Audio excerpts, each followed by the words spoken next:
ইরানের রাজপথে হাজার হাজার ইরানি এখন রাজপথ কাঁপিয়ে তুলে স্লোগান দিচ্ছে, আমরা মুসলিম নই, আমরা পারসিক। তারা স্লোগান তুলছে, we are not Muslims, we are পারসিক।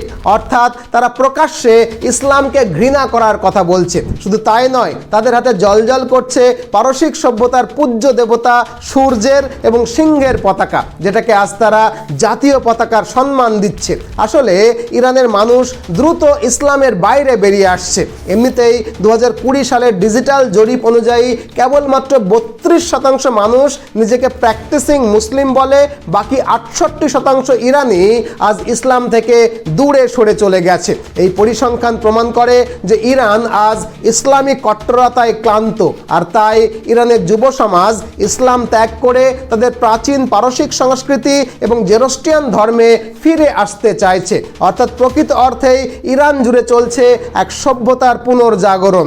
Islamic কট্টরতা এবং দমবন্ধ হওয়া শরিয়ার বিরুদ্ধে ইরান ফিরে আসতে চাইছে তাদের মূল পরিচয়ে, এক উন্নত, বৈচিত্র্যময়, জ্ঞান সমৃদ্ধ সনাতন পারস্য সভ্যতার দিকে।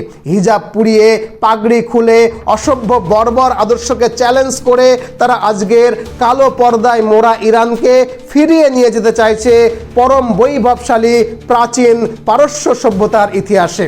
ইসলামিক মৌলবাদের ফাঁস ছিঁড়ে ইরান ফিরে যেতে চাইছে তার অগ্নি উপাসক, সমৃদ্ধশালী, প্রাচীন, পরম বৈভবশালী, গৌরবশালী পারস্যের ইতিহাসে। আর তাই ইসলামিক পতাকা নামিয়ে তারা ইরানে তুলছে পারসিক সভ্যতার পূজ্য দেবতা সূর্যের এবং সিংহের উজ্জ্বল পতাকা। ইতিহাস লেখা হচ্ছে ইরানের রাজপথে পথে, ইরান ফিরছে সনাতনের পথে।